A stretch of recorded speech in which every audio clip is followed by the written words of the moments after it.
I promised Coach once I turned 18, I just want to turn pro. Pounds per square inch, he packs a punch, and he proved that in his first pro debut. He got him out of there in 45 seconds. There's always a different way of life, so you know what I'm saying? Like, you can get inside the gym, you know, just work hard. I'm one of the first people in my family to even become a professional athlete. Boxing has been a long time, it's been like a ring of refuge for others, and he's a living testimony of what that is.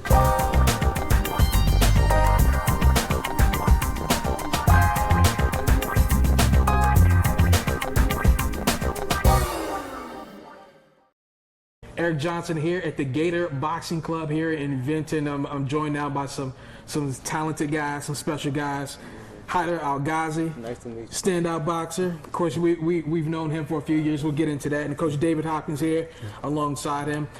First off, what brings me here is you, of course. You called me up and you said, hey, I don't know if you remember me, but a couple years ago you did a story with me and a couple of my friends. We were boxing. And now I'm kind of legit. So, and that's basically how you put it. I'm like, okay, well, you're legit now. So tell me, what has transpired since we first met back in 2020?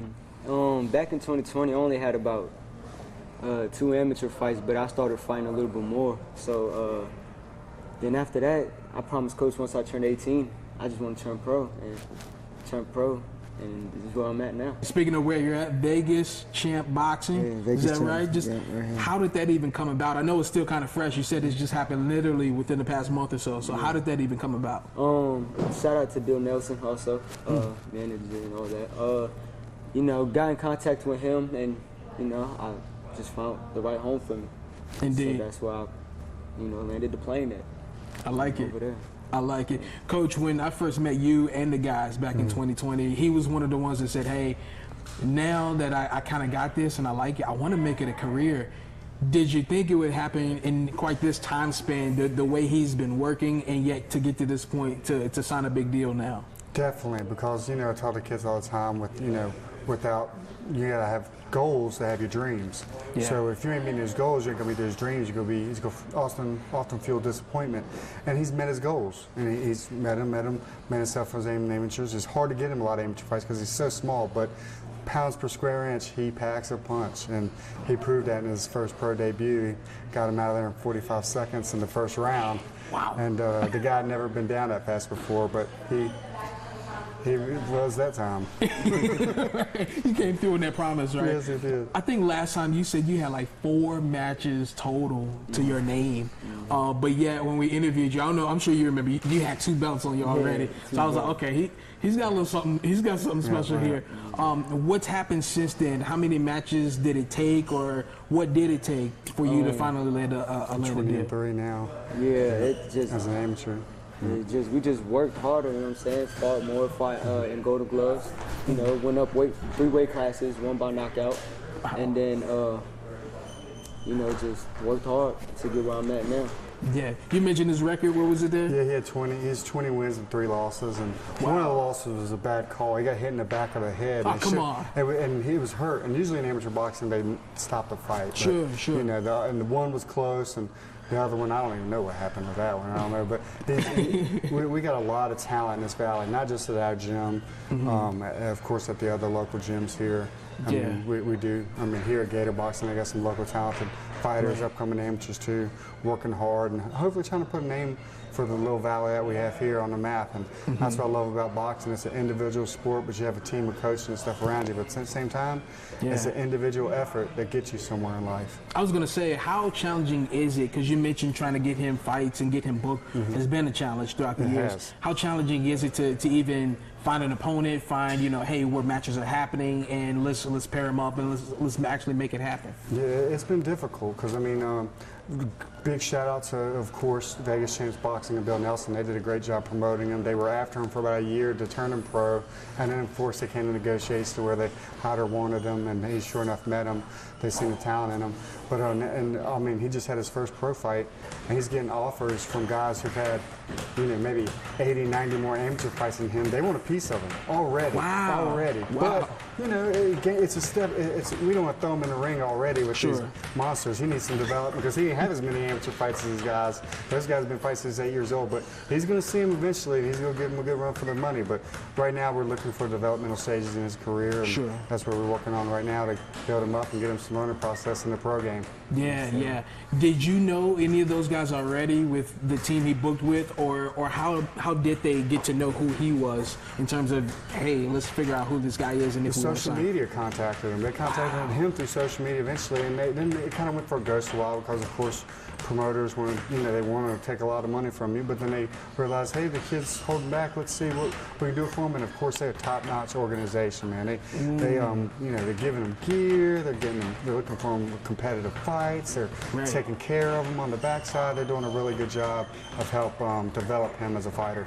And speaking of help, I'm sure he's been a huge help to you in terms of understanding the legalities of the business. Because I'm like, man, I don't know how I'll be able to handle this. Because I'm thinking, all right, in the ring, cool, we do our thing, we build it up, we be good. But I imagine it's so much to handle on the back end. Behind the back end. I mean, a lot of times you don't really make good money off of first purse and stuff. Sure. But thank the Valley. Thank you for his sponsorships.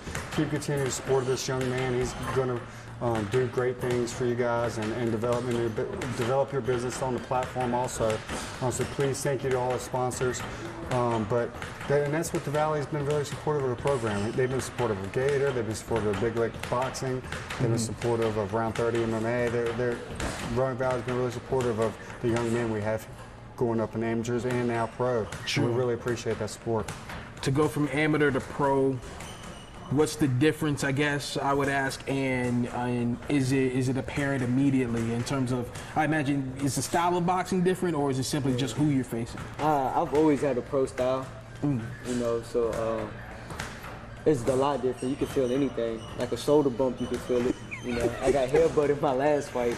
Oh, no. So, but, it's a lot different. People outside the ring will tell you it's just a headgear, no shirt. But nah, when you're in there, it's a lot different. Oh man, was it a wake-up call that first fight you had, or did you say, I'm kind of ready? I just looked outside the curtain and I was like, that's a lot of people. That's a lot of people. I bet. Where was your first pro fight? South Carolina. South Carolina. Wow. Tell me some of the places that boxing has taken you thus far in terms of other states outside of Virginia. Florida. When I won nationals over there, that really helped me. West Virginia also, South Carolina, North Carolina. We done fought all over. We fought everywhere. So. Nice. What do you hope comes out of this whole thing? Obviously, you want your career to continue to flourish. But when you look back, and I think back to the conversation we had in 2020 in terms of trying to create a path for other ones like yourself. You were just 16 at the time. But now seeing where you are, how do you want to keep growing, but also the message you want to send to those younger kids? Just work hard. But I also want to show, other people that, there's always a different way of life. So, what I'm saying? Like, you can get inside the gym, just work hard. You know what I'm saying? So, I think it was a big step for me to turn pro. I get love. I get a lot of love from people inside the city, from my age to older, to younger. And I feel like that's a motivation to them. Yeah, absolutely. So, yeah. Speaking of that, from your perspective, what do you hope to see this young man accomplish in his next 3 to 5 years? 3 to 5 years. Just keep being a walking testimony. We both were from the kids. You say not from the right side of the track. People kind of look down on me like you ain't gonna be nothing. Teachers, people like that. But and that's what boxing did for me, and I see it doing through him, through his life. And then the others that are younger than him or his same age, he can do it also. And that's what boxing has been a long time. It's been like a ring of refuge for others, and he's a living testimony of what that is. He can change his family tree, and that's because that's what boxing is about. Even if you don't become world champion, hey, just that by itself is giving him the motivation to become something better. That's huge. I remember one of those goals you mentioned. You said, "I want to go to the Olympics." Can that still happen now since you're pro, or you say, you know what, I gotta go now. I gotta forget about that now. I thought about that for some time, but I always made a promise to myself and to coach. Once I turn 18, I want to go pro, and that's just how it is. Now I'm about to be 19 years old. Yeah. So, kept that promise. 18, had a pro fight. Now we're just trying to climb up the ranks. Do you think you'll find it challenging to continue to build new goals as you go? Because like you said, man, you set that goal, boom, you got it. How do you make sure you don't get complacent and say, all right, I'm good now. I got the deal. I do what I do. I feel like you should never ever get to that point. I feel like if you already complete and pass a goal, set yourself a new one. That's just what's gonna keep you moving forward in life. Yeah. So that's just how I look at it. What's next for you? What's on the horizon within the next couple months? June, South Carolina, second pro fight, second knockout. Oh, he calling it. He's calling it already. I like it. Up, my man. I like it. I like it. I love it. After that, do you have to venture west at some point, or is it for now South Carolina? We just looking for areas that's whatever I can get a fighter on the card. It can be anywhere. Sure. But as of right now, we're looking for June. If we get something before that, then hey, we get it. That is perfect, Coach. Appreciate your time. Thanks a lot for having me. Man, you've gotten them in the right direction. I'm sure you're just one of many mentors that you've had. You want to shout out any of those mentors that you got? Who you got? You got obviously Coach David here. To be honest, it's only Coach David that I really got. Like other than my father. Yeah, my mother, absolutely. This I'm not just doing this for me. I got people behind me. I'm one of the first people in my family to even become a professional athlete. So, it really means a lot to me. It's just my little brothers and sisters, to show them that if I can do it, y'all can do it. Yeah. Because I ain't never been the brightest to school. Do you find yourself thinking that he has quite the on-off switch? Because he's calm, cool, collected right now. But I've seen it in the ring. It'll flip, right? Oh, yeah, I know. Man, he's such a skillful boxer. His footwork's amazing. I mean, I coached him in soccer when he was a kid, and just watching how much of an athlete he was. And he's doing the same thing in boxing now, just making people look bad, which is beautiful, making himself look good. But, of course, the on-off switch, he's all humble out there, and you get in here, like he called that headbutt. He threw boxing out the window and just started working on that power and got the guy out of there. Yeah. So that's kind of what happened. But wow. But he pounds per square inch for him. I've trained a lot of guys fighting come to the amateurs. For as small as he is, he packs a punch. Yeah. And I also want to say, man, shout out to Big League Boxing and Gators. Absolutely. We got a bunch of upcoming fighters. And also 2 upcoming fighters that y'all should really keep an eye on. Aziz Yassin and Nas Graves. Yeah. They're going to be some superstars coming into the pros also. Absolutely. I remember we talked to them too around that same time we talked to you back in 2020. Just won him a belt. Man, that's huge. That's huge. I love the fact that y'all continue to support each other too, because y'all all around that same time frame in terms of trying to come up and train together and have the same motivation and passion. So that is awesome. We'll definitely be looking forward to you. Appreciate your time. Yes, sir. Good stuff. Keep on knocking them out. Thanks again. Coach, you keep doing the same thing here. Oh, I'm gonna step out of the way. He's going to do his thing, but no, Mr. Haidar Alghazi here, pro boxer here in Roanoke.